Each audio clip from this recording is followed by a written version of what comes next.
What's going on, everybody? Red Velvet is back, and this time I have a very special guest coming to us via satellite, head coach of the Richland County Tigers, Coach Luke Carmody. How are we doing today?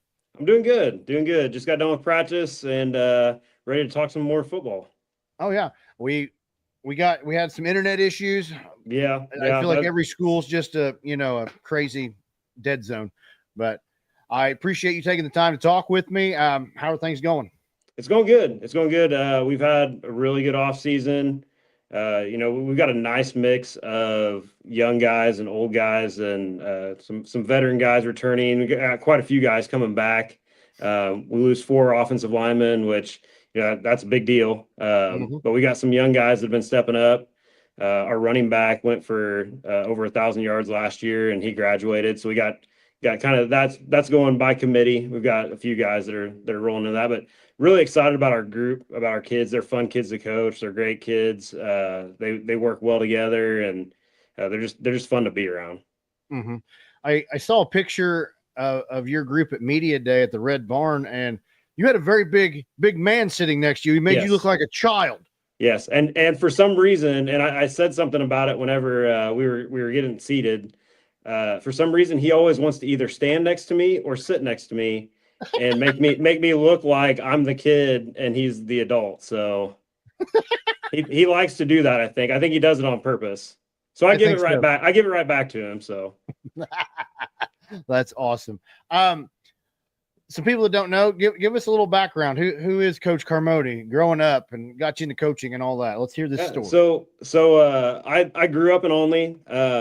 My dad was the head coach here for a few years and defensive coordinator for a long time. After that, he gave up the head coaching thing to kind of hang out with our family and be at home a little bit more. And then they talked him into coming back and being a defensive coordinator. And so I've been around Olney Tiger football for most of my life. I was the ball boy on the sidelines whenever I was a little kid, and I had the privilege of being in the locker room all the time and being around those guys. And it's one of those things that I feel like is pretty special. It helped me become who I am today. And, whether it was learning from him or being around those guys and those guys being role models and trying to give that back to kids now that I'm coaching and try to teach our kids how to be that for the younger kids is, something that's really special to me. I played football here. I was assistant coach here for years, and then had the opportunity to go over to Florida and be the offensive coordinator over there for 8 years, which was a great experience. I learned a lot. It helped prepare me for what I'm doing right now. And when I got the opportunity to come back, it was a no-brainer for me. This is a dream job for me. This is a place that I want my kids to grow up, and I want to impact our kids. And we've gone through the same things. There's a lot of times where we're practicing and I can tell them, hey, I remember whenever I did this in this spot of the practice field or in that spot of the game field. I remember whenever this happened in a game, and just the memories that you build there. It's always special whenever you can come back home. Mm-hmm. What was the feeling when you got the phone call that said, hey, you're the new coach of your alma mater? Goosebumps, like it's just one of those things you don't ever really expect it to happen. And when it does, it's special. And, again, this is a place that I wanted to be all along. And I'm glad that me and my family are here and that they've given me this opportunity to take over the program that I grew up watching and was a part of and feels like family to me. Mm-hmm. Mm-hmm. This past summer, you were assistant coach on the All-Star team, the Black Squad, the victorious squad. How was that? Was that your first All-Star game experience, or have you been doing this for a while? Yeah, no, that was my first one. We did the Wabash Valley Coaches Association all area selection meeting there in November, and whenever I was there, I got some votes to do the head coaching thing, and Coach Barrett edged me out, so which was fine. I was fine with it. I'm like, man, I got to drive a couple of hours every day, and so it was gonna be a little rough. But he called me shortly after that, and he said, hey, would you want to help us out and be on staff? And I had to check with my wife and make sure that it was okay with her that I'd be gone that much, and I had to kind of do some juggling around because I teach driver ed in the summer here. So, but we got it to work out. My AD covered for me on the driver ed side of things, so I appreciate her doing that. But yeah, no, it was my first opportunity to do that, and it was great. I loved it. The kids are awesome. It was one of those things like we were around each other for a week, but it felt like I'd known those kids for years. And so it was great. Had a lot of fun with it, and still talk to some of those guys and still follow those guys on Instagram and Facebook, and excited to see what they have going on next, and root them on and different things that they're doing in life. And you had 3 players represented in that game? Yes. Yeah. We had Dirk Swiler was our running back. He was the one I talked about earlier that he went for close to 1,500 yards last year and was all conference, all area. He was top 25 kid in Wabash Valley.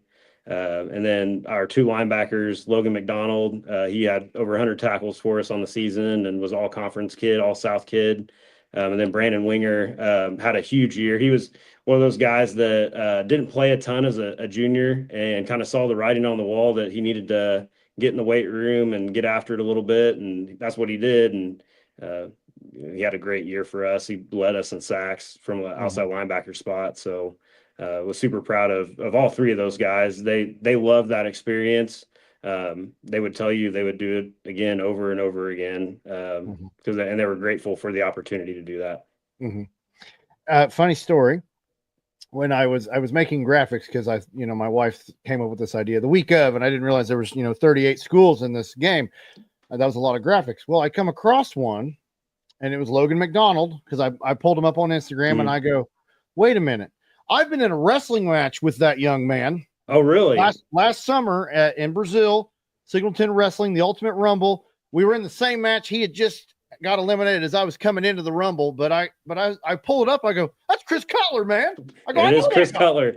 So when he got announced here, our basketball coach was our play-by-play guy or announcer for the games, and he would say Chris Cutler with the tackle. And you would get kind of like at first, whenever we first started doing that, you get kind of everybody kind of be like, what? And what is he talking about? No. And then like we knew, because I'll tell you a quick story about the wrestling side of things. So and it may take me just a minute because it's a little bit drawn out, but that's fine. So we went to one of his wrestling matches in Noble, Illinois, which is a little town in our county.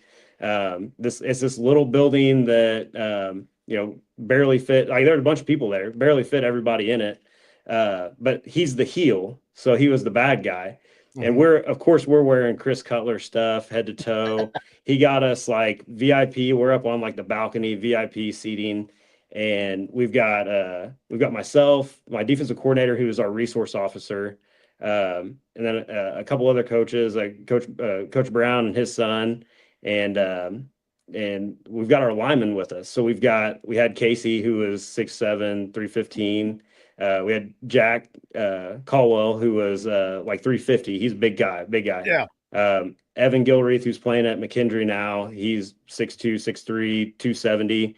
And then Gavin Jennings was our other one, and he's about 6'4", 260. So we got all these big guys with us, and we're like cheering them on. We're getting excited. And these people down on the floor are like looking up at us, and they're ready to fight us. Like they're ready to they're yelling at us and calling us names and all this stuff. And they're getting into it. We're there having fun. Like we're just kind of like, hey, we're going to follow them. We're going to cheer them on and have fun with it. But they were taking it serious, and we were just kind of like, all right, well, I was kind of worried about our guys after his match, because he won like a title, and we went down and took pictures with him and everything. And then after our match, our guys left, and I was like, man, I'm kind of worried about those guys going out in the parking lot. They might get jumped. And but then I thought about it. I'm like, if they jump those 4 guys, that they're not very smart.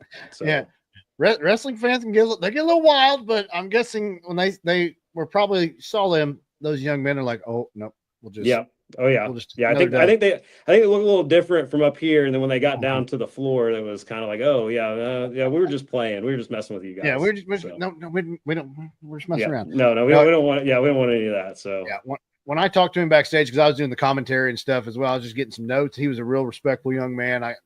Real nice young man. So yeah, when I saw that, I was just like, what? So yeah. Oh yeah. He's a great kid. He's actually he's in the National Guard now. He just left not that long ago for basic. His dad messaged me a couple days ago and was kind of giving me like the play-by-play on how he was doing and everything. So super proud of him for doing that. And serving our country, and I'm excited to see what the future has and holds for him. Absolutely.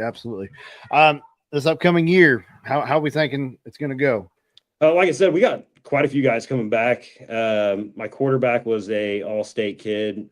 So as a junior, there was 2 juniors in 4A that were all-state. It was him and JC Anderson, who I don't know if you know much about him, but he's from Mount Zion. He's committed to go to Ole Miss. Oh wow! So they were the 2 juniors. Everybody else was seniors. So I got him back. He's also a state champion long jumper. 2 years ago, he won the 2A long jump. This year, I think he jumped 24.5 or somewhere in that rate. He was right at 24, somewhere in there. Wow. So he's a special athlete, and actually he got, as a freshman, he got second in high jump. He jumped 6'8" this year, and he's only 5'10", which is kind of crazy to watch in person, because it doesn't look natural. Yeah. He's when he's jumping, he's going against guys that are 6'5", 6'6", 6'7", and it kind of looks it looks normal for them, but for him, it's like he's got springs in his legs. He takes off. Looks like Spud Webb out there. Yes, yeah, and I obviously got Casey back, and his little brother is our center, and he's put in a ton of work. He's starting to look more like Casey. He's trying to catch him in the height department, but he's catching him everywhere else. And so I'm excited about what he can do. And then, we've just got a bunch of seniors. I think I counted up yesterday, we got 21 seniors, which is good for us, because we graduated 20 seniors. And so I had a couple of kids that hadn't played for a couple of years. So we went 10-1. So they were excited about coming back out, and we're glad to have them back out. And I think they're going to make a big impact for us. That says a lot. I mean, you graduated 20 and you got 20 plus more. Yes. I mean, you're doing something right there, keeping retaining all these players, because that's hard to do. Oh yeah. No, it's it's been good. I think we, as a total freshman through senior last year, we had 74 kids. 38 of them were freshmen, which was kind of crazy. This year, I think we've got 73. So 73 freshmen?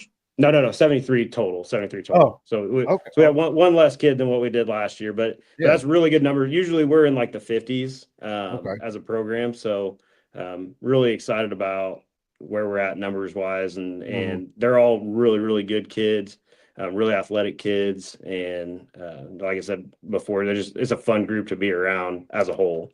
Absolutely. Looking at, you're in the Little Illini Conference, correct? Yep. I'm learning. I was so Northview focused. I'm like learning all these schools now, and I'm like, so just give me some history of some Little Illini. I'm gonna have a struggle saying that the rest. Oh no, you're good. No, we have a lot of really good teams. In the last 2 or 3 years, everyone in our conference has either been at the top of the conference, or they may have had a down year and been towards the bottom, but every team has had some success here in the last 2 or 3 years. Mount Carmel is a name that always comes up in our conference. Traditionally, they've been really, really good. Newton's been really good. Robinson, they've been good. They've actually, our former head coach that was here is there now. He got hired as an administrator, and then they talked him into doing the football thing after a year. So there's just tons of great teams. A lot of teams that play in the Wabash Valley All-Star game, or that are in the association. Paris, and like I said, Newton, Lawrenceville, all those teams are all in the association with us. So you guys see, some of those guys, at the end of every year, whenever we get to June, whenever they play the game. So. And it's I know about Marshall, and that's about it. Marshall. So I like Casey. Yeah, I like talking. Yeah, I like learning a little more about that. I mean, so who are some of Olney's rivals here? So our two biggest ones that everyone in town would probably tell you is Newton, which they're like about 30 minutes north of us, and then also Mount Carmel. Okay. Yeah, we actually we beat Mount Carmel for the first time in 42 years this past year. Yeah, at Well, their place, congratulations. which is a really tough place to play. Mhm. They've got a great atmosphere, and like I said, they've had a lot of really good teams. We didn't play them for a stretch during that time. It was probably about half of that time they were in an Indiana conference. They actually played. They played like Jasper and those schools. They were Okay. in that conference with them. I can't remember. I can't remember what that conference was, but yeah, Swiac or something. Yeah. It's yeah. So I didn't those two teams have probably been, if you polled people in town, they would probably say those are the two okay. big rivals. Okay. Like I didn't know Illinois schools could be in the same conference as Indiana schools because I thought Indiana, like we can't leave and play outside of that. That's news to me. So my sophomore year, we actually played North Knox, Okay. Indiana, in our first week. So they played a week before we did, or they started a week before we did, Okay. and then we played them in their week 2 for our week Okay. 1, and then my senior year we played Cloverdale. We actually went up to Cloverdale and Wow. played there. Yeah. So we during that time, I think we had a couple of contracts where we had a couple of years with some Indiana schools, and we had some open dates. Okay. Now, what are some differences between the IHSA and the IAA? Indiana, Illinois. I'm trying to get cute. The difference in like those. So one thing that like I think is a big difference from a football standpoint is like we have to qualify to get in the playoffs. So you have to get at least 5 wins, and then some years 5 wins doesn't guarantee you entry into the playoffs. Sometimes you have to get 6 to be guaranteed in, which I think is a big difference. And they've tossed around some different things. At one point in time, they were talking about doing districts here, which didn't really catch a lot of steam with the coaches. There's a lot of smaller schools that were kind of in favor of it because it made it easier for scheduling, made it easier for travel.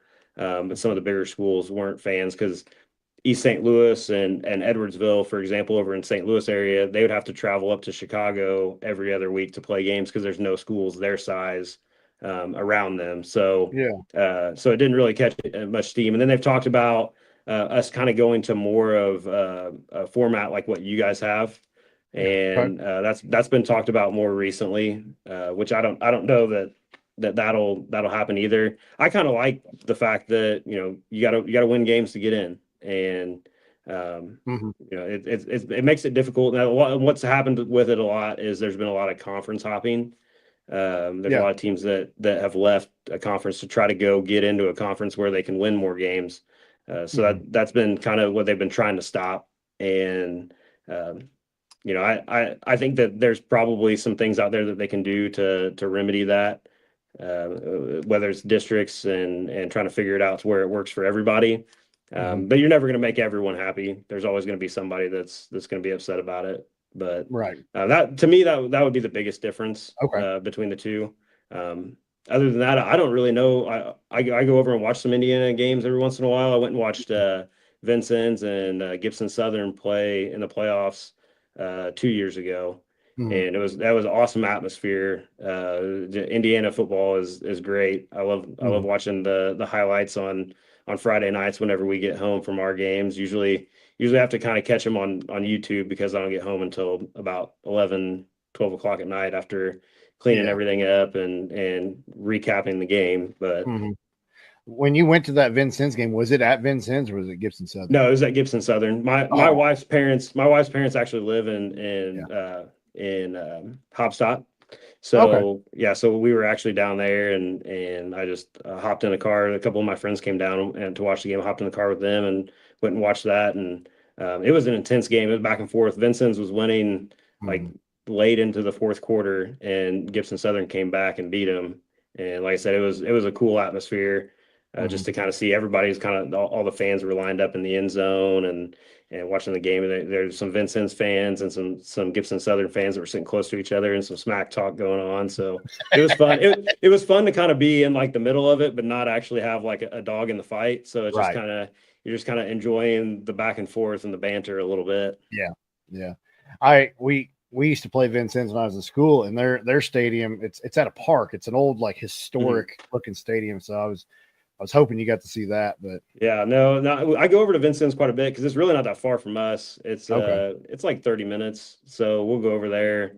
My wife likes to go to Aldi's, so that's usually our excuse to go to Vincennes. We're gonna go to Aldi's, or we're gonna go to. My excuse is I want to go to Texas Roadhouse. So yeah, that's a good place too. That's one of my faves. Yeah. So, also, you have eight classes in Illinois? Yes. Yeah. So we are 4A. But yeah, we have 8 classes.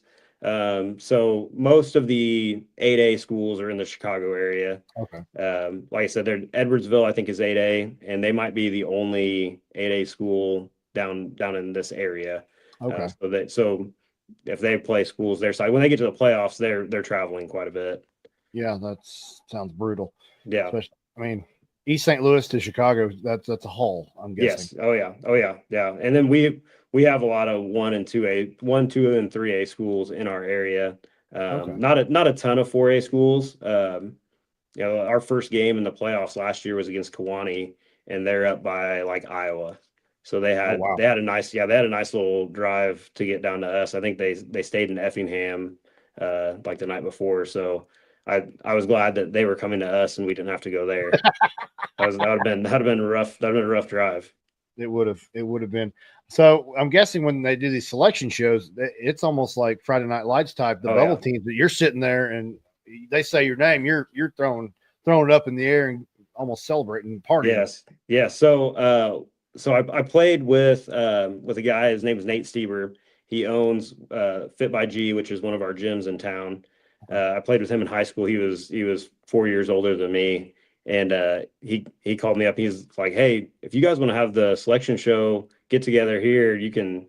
I can clear some space. Most of my kids go there to lift anyway, and so he's like, yeah, I'd love to have it here." So last year he was gracious enough to put us up for that, and it was great. It's fun. Like you kind of build that anticipation because you have an idea. Like there's people out there that will map everything out and they spend way too much time between Friday and Saturday night, like trying to figure out everything out. And I just kind of sit back and I'm like, all right, whoever we get, that's who we're going to get. So whenever we get to that point, we find it out. That's when we start getting prepared and watching film and getting ready.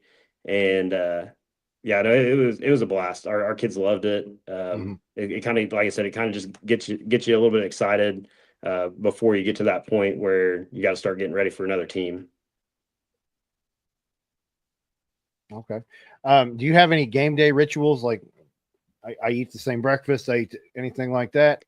I used to be a superstitious person, but I'm not as much anymore. I just kind of go with the flow more than anything. I have some coaches on staff that are very superstitious. So last year we won that first game against Taylorville, and then that Sunday when we had our coaches meeting, they were like, "Hey, you realize that we have to wear the same thing. Like we can't wear anything different until we lose."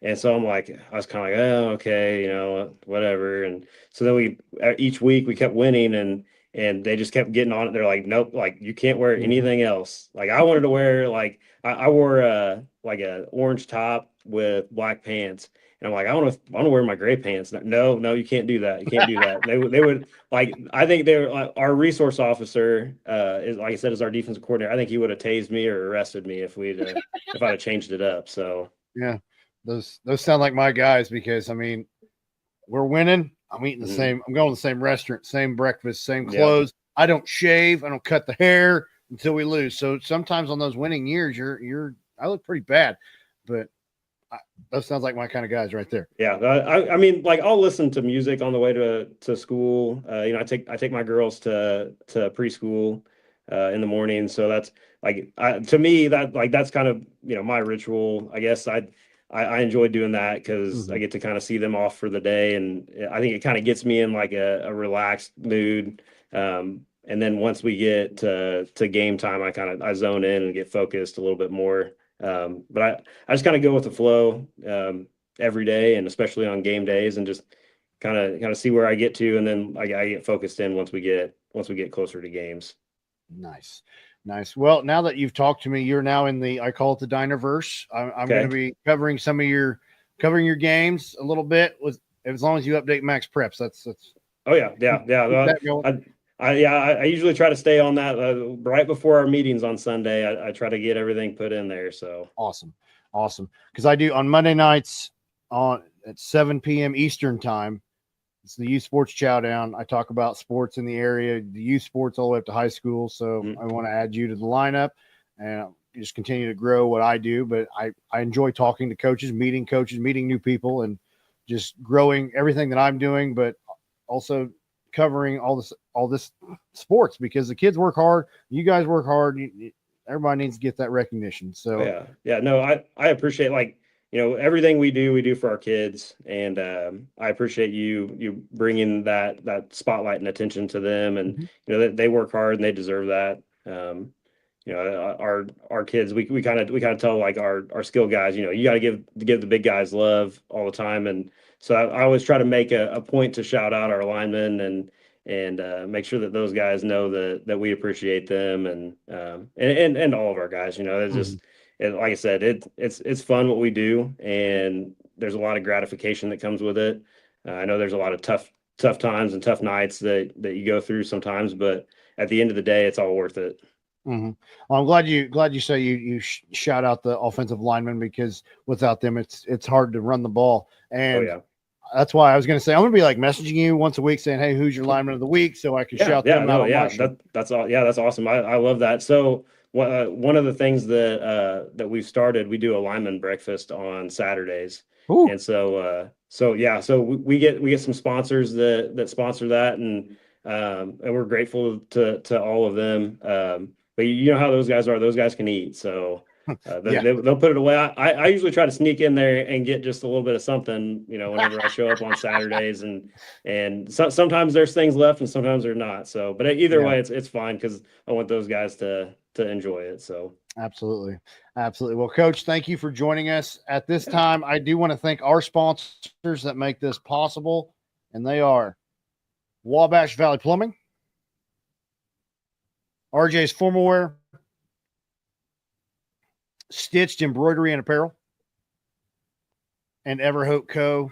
Thank you, sponsors. Also, thank you to our subscribers on Facebook. For 99 cents per month, you can support the Dinerpod, and I would love you a long time.